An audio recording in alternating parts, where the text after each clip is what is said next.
Hello, ladies and gentlemen. Welcome to Luxor. So, if you hear noise in the background, they're cutting down trees. So I'm sorry about all the chainsaws, but we're just gonna have to deal with it. They're building a new bike path near my house.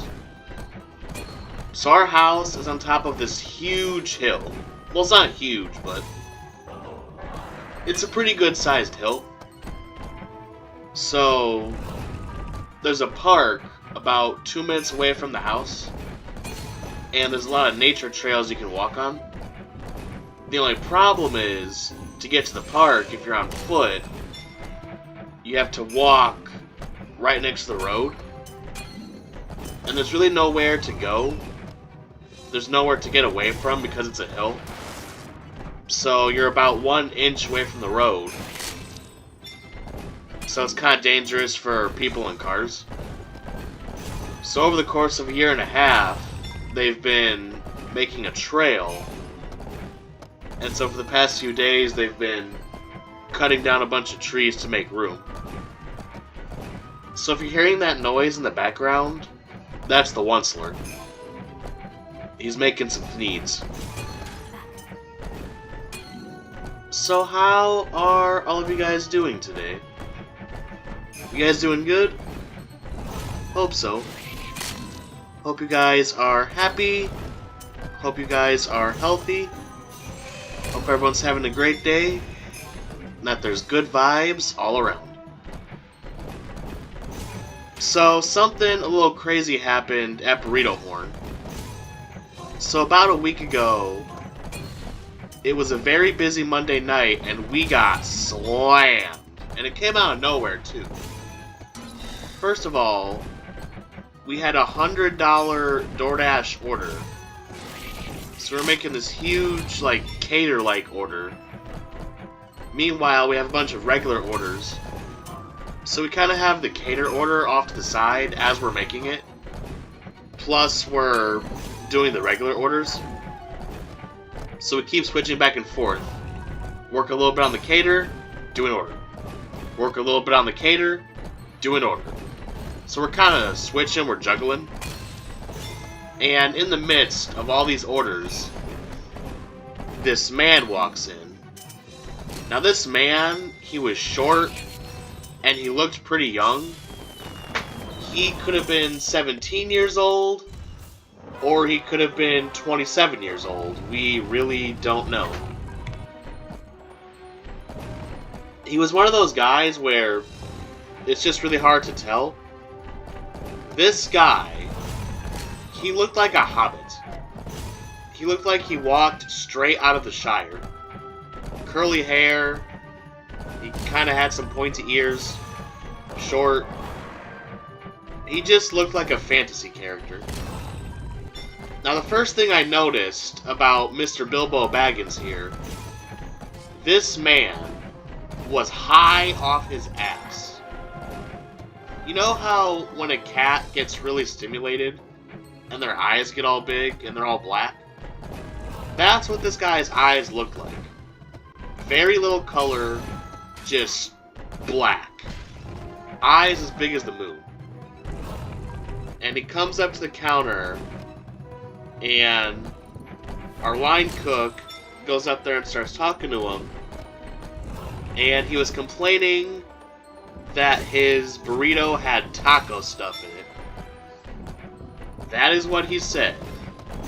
I repeat, his complaint was that his burrito had quote-unquote taco stuff in his burrito.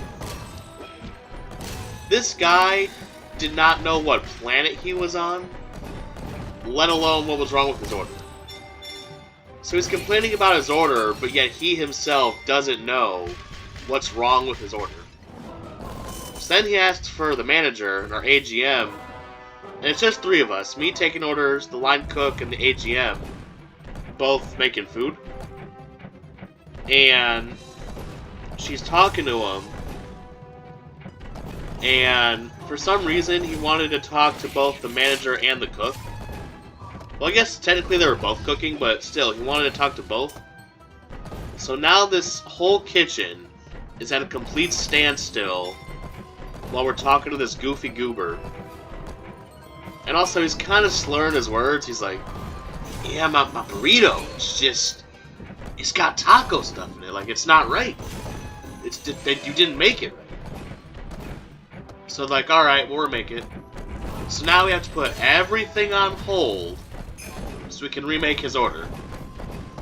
And then he just starts becoming an asshole. He goes, you know, you only had one job to do. It's not that difficult, you just make the food right. And at first, Mimosa, our AGM, she's trying to just ignore it. She's remaking his food. And then he starts getting, like, worse. He's like, do you even know how to run this store? You're just a little girl, or even a manager? And he just keeps going. And our line cook just shoots him a look like, hey, knock it off. But he does not knock it off, he just keeps going. Like, little girl, can't even make a burrito right.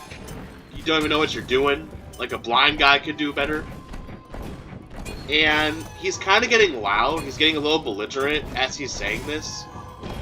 He is not using his inside voice. He's not like yelling, but he's louder than like what I'm talking right now. And there's other people in the lobby that can hear this, and they're all looking at him.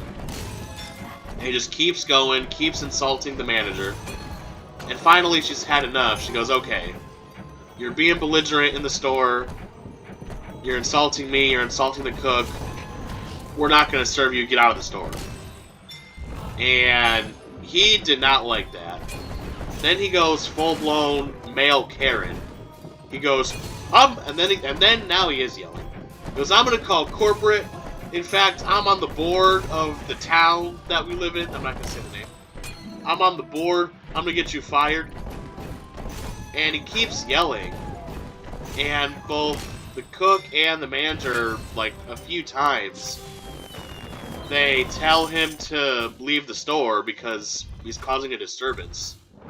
And then he gets really nasty. He's like, you know what? You need to kill yourself. And then he starts saying things that you really shouldn't be saying to other people.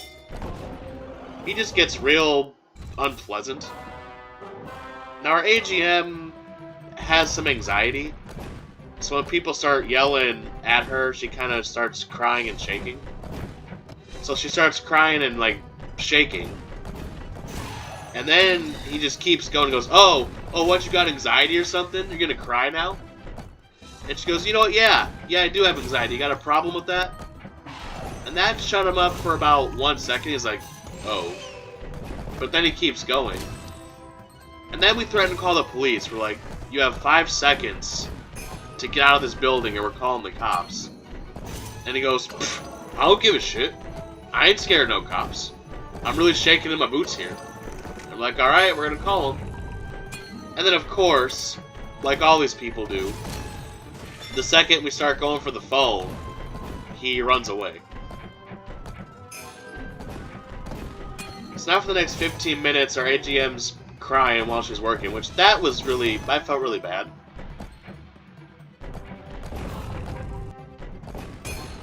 Like, it's just a burrito. Alright? Now, I get that he was high, like, he wasn't in his right state of mind. But there's no reason that you should be screaming at someone to the point where they start crying because they messed up your order. Like, all you had to do was ask politely. And then some of our coworkers came and gave Mimosa some Dr. Pepper because she was upset. And then at the end of the night, me and her were just kind of talking.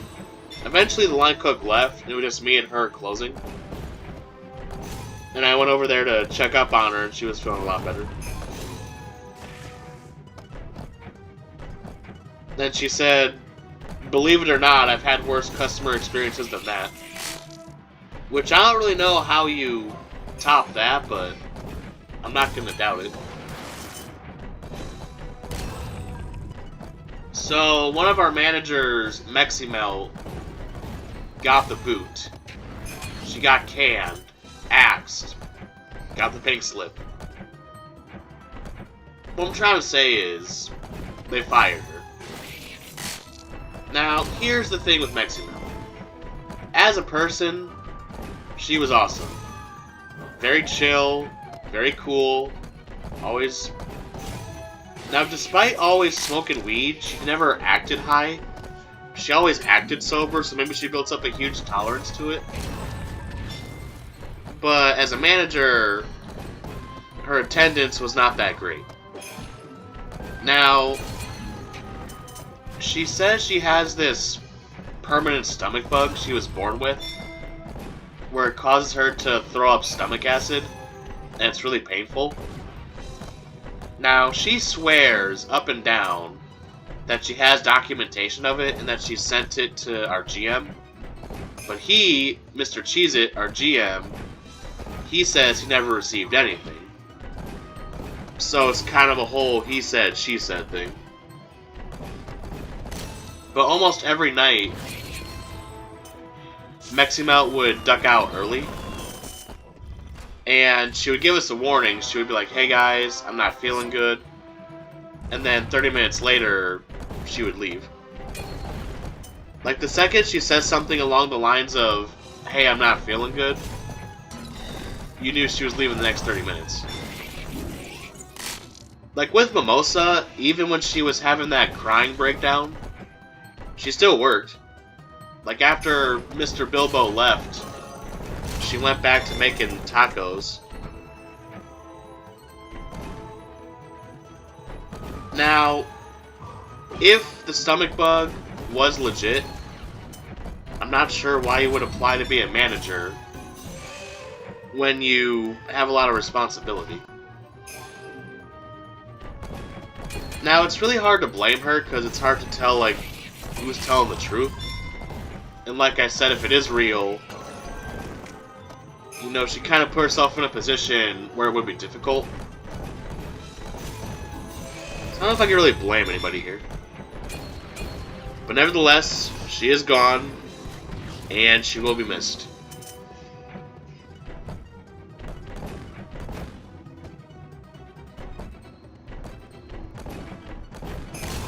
So, we got our... Well, I was gonna say something, and then lost my train of thought. So I just hope everyone's having a good day today. Hope it's a very chill day for you. And if today is not a chill day for you, then I hope that the next day is a chill day. It's coming.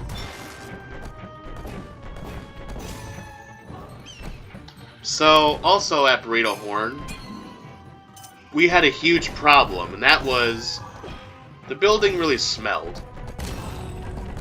So once again, about a week ago, in the back of the restaurant, it started like not that bad, but it progressively got worse. It started to kind of smell like poop around the assembly line. We're like, that's really not good. And we thought maybe it's a problem with the drains. So we poured some cleaner down the drains, but that was only temporary. We'd only get rid of the smell for a little bit, and then it would come back. And it got worse and worse and worse. And one day, I went in on one of my days off to get some food for myself, and the store was closed. My manager sees me, opens the door, is like, hey, we're closed, but we can still get some food if you want. The second I walked in the door, it was a full-blown assault on my nose. It smelled like the dumpster and the sewer got together and had a baby. It stunk.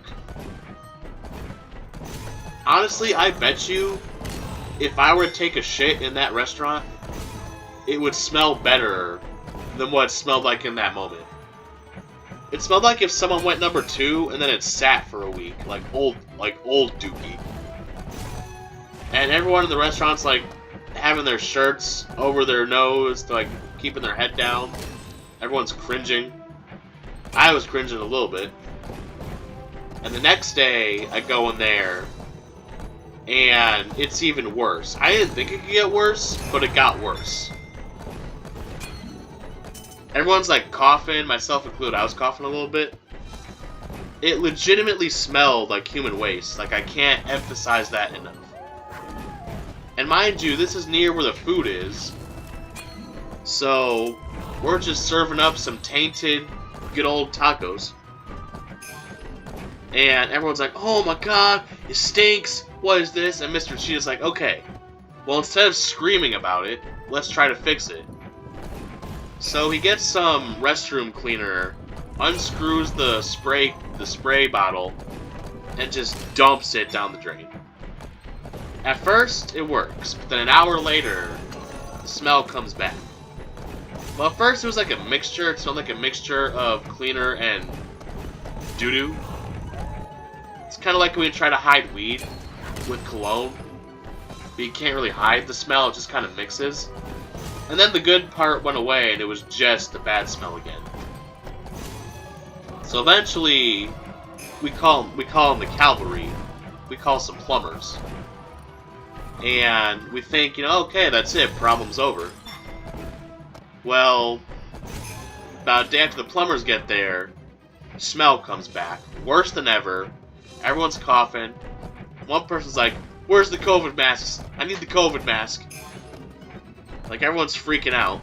We actually got a customer complaint about the smell, because it permeated the entire building. The kitchen, the lobby, the bath, it was everywhere. So we propped the doors open to filter the air out, and the plumbers got back to us and were like, hey, it's not the drains, the pipes, it's an HVAC problem. So then we call the HVAC people, and they go in there and they take a look. They're like, yeah, everything looks good here. A day later, the smell comes back. The smelly smell that just smelled so smelly. And at this point, everyone's frustrated. Like, okay, we've called 2 people now. It's not going away. What the fudge? Ugh. And I'm telling you, it smelled like poison. I think someone had a voodoo doll of our restaurant and was trying to gas us all out. Now, about a year ago, our CO2 machine completely malfunctioned, and CO2 was just spraying everywhere. Now, I personally felt fine, but everyone was saying they felt lightheaded while they were working that shift with the CO2. I bet everyone thought that was better than this. Every breath, it was like you were taking a waft from a dumpster. It was pure nastiness at its finest. I went downtown to the ghetto, and we found just the nastiest stuff we could. We took all of it, we aerosolized it, and we put it in the store. That's what it smelled like. So finally, we get to the root of the problem. We finally figure out where the smell is coming from. So I think we called some different plumbers. I don't know if they were plumbers, there were some kind of maintenance people. And apparently, nobody knew this, but underneath the store, we have something called a pee trap. Pee as in urine.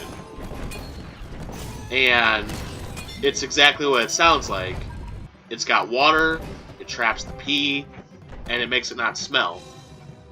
Well, somehow the water in the pee trap evaporated, so there's no water in the pee trap, and that's what was causing the smell.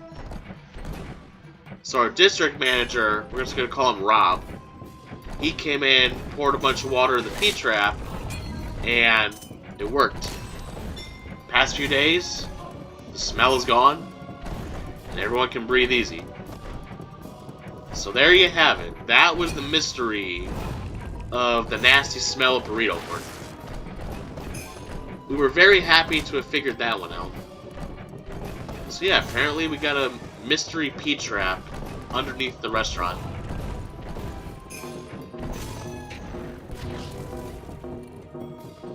Alright, let's smoke it. Alright, and that is stage 8 completed. Now sit back, as we have an all-out assault on the bugs.